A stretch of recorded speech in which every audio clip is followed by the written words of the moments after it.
Nagsimula ang lahat sa eskwela, nagsama-samang 12. Sa kalokohan at sa tuksuhan, hindi maawat sa isa't isa. Madalas ang standby sa cafeteria, isang barkada na kay saya. Laging may hawak-hawak na gitara, konting udyok lamang kakanta na. Kay simple lamang ng buhay nun, walang mabibigat na suliranin. Problema lamang laging kulang ang datong. Sana napunta ang panahon?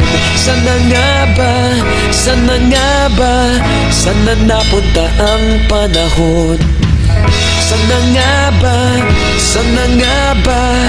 Sana napunta ang panahon? Sa unang ligaw kayo'y magkasama, magkasabwat sa pambobola. Walang sikreto kayong tinatago, okay sarap ng samahang barkada.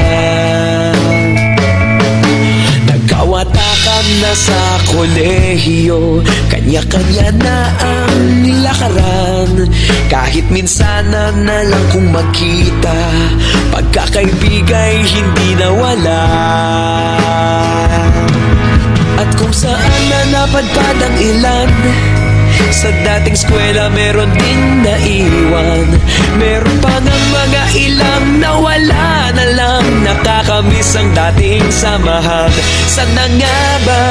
Sana nga ba? Sana nga bang barkada ngayon? Sana nga ba? Sana nga ba? Sana nga bang barkada ngayon?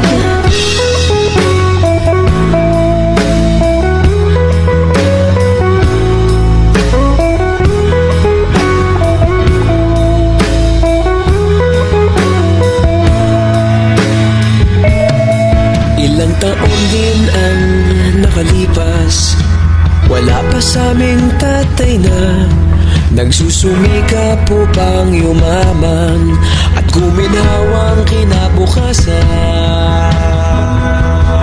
Paminsan-minsan kami nagkikita